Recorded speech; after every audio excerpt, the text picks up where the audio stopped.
কৈলাসহরে Bailey bridge ভেঙে আহত হয়েছে ৩ জন। আর এই ব্রিজ ভাঙার ফলে অন্যদিকে যোগাযোগ ব্যবস্থাও কিন্তু এক প্রকার বিচ্ছিন্ন হয়ে পড়েছে।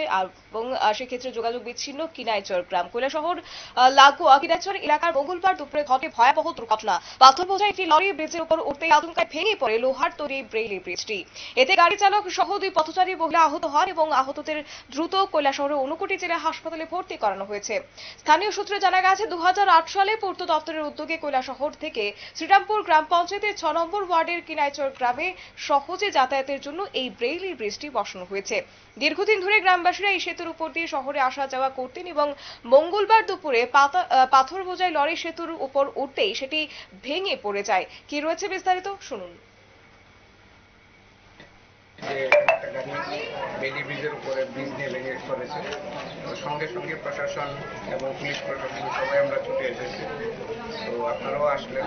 তো মেজর কোনো হয়নি। 2 জন মহিলা ব্রিজের উপরে দাঁড়িয়েছিল, ওনারা পড়িয়ে নিচে পড়াতে ওনারা ব্যথা পেয়েছেন। ইমিডিয়েট ওনাদেরকে ডিস্ট্রিক্ট হাসপাতালে পৌঁছানো হয়েছে।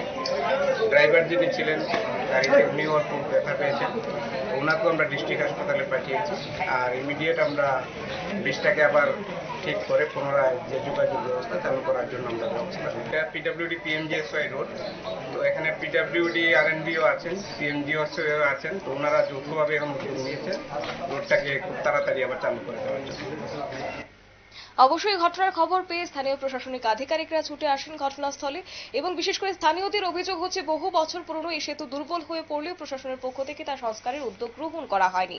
তবে আজকে কৈলাসহর মহকুমার শাসক বিপুল দাস তিনি জানিয়েছেন যে কিনাইচর গ্রামের এই রাস্তাটি পূর্ত দপ্তরে হলেও সাম্প্রতিককালে প্রধানমন্ত্রী সড়ক যোজনা প্রকল্পের আওতায় সংস্কারের কাজ শুরু হয়েছে এবং আগামী 24 ঘন্টার মধ্যে স্থানীয়দের যাতায়াতের ক্ষেত্রে একটা বিকল্প ব্যবস্থা করা হবে বলেও প্রশাসনিক আধিকারিকরা আশ্বাস দিয়েছেন। নিয়ে নিচ্ছি ছোট্ট একটি বিজ্ঞাপন বিরতির সঙ্গে থাকুন।